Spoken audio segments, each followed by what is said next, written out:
পরের সম্মানিত মেম্বার সাহেবকে এর আগেও বলেছি যে উনি আমাদের যুব সমাজের আইডল।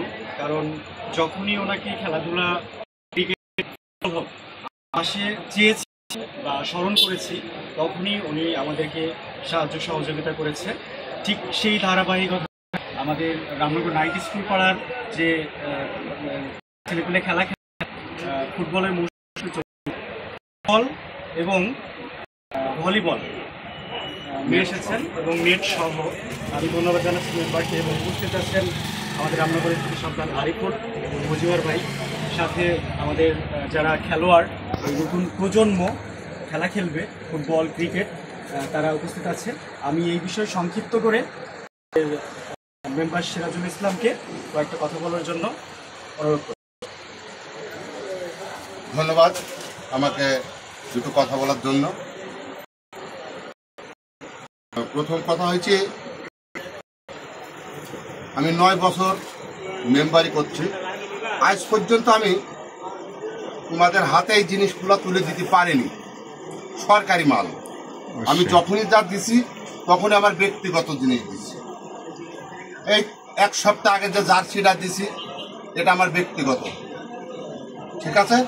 এই বল 2টা এবং নেট এটা হচ্ছে সরকারি বাজেট, নাইট স্কুলের বরাদ্দ। তো আমি তোমাদের কাছে আশা রাখবো, খেলাধুলা করবা, মাদকের সাথে কখনো জড়াবা না, খারাপ ছেলেপিলির সাথে মিশবা না, তোমরা নিজেরা ভালো মানুষ হও, খেলাধুলা করবা, পড়াশোনা করবা, এটাই আমার আশা। এর জন্য যদি কখনো তোমাদের সহযোগিতা লাগে আমাকে বলার, আমার সাথে কিছু নেওয়ার, আমাকে বলবে, ইনশাআল্লাহ আমি দেওয়ার চেষ্টা করব। ধন্যবাদ। ধন্যবাদ চাচাকে। আমিও আমাদের যুব সমাজকে এবং রামনগর নাইট স্কুল পাড়ার যুব সমাজের প্রতি উদারত আহ্বান জানাচ্ছি যে মাদকাসক্ত না হয়ে বা ভিডিও গেমস না খেলে আমাদের খুবই সুন্দর একটা মাঠ আছে, যেটা সবার মেহেরপুর জেলাতে পরিচিত। রামনগর খেলার মাঠটা খুবই সুন্দর। সুতরাং এই মাঠে ক্রিকেট হবে, ফুটবল হবে, ভলিবল হবে, সবসময় খেলাধুলা হবে, এই প্রত্যাশা হবে তো ইনশাআল্লাহ। আচ্ছা, এখন আমাদের আচ্ছা যুব সমাজের কাছে ফুটবল তুলে দিচ্ছেন তানভীরদের না? আচ্ছা, ফুটবল তুলে দিবেন। ভিডিও অফ করে দিলাম,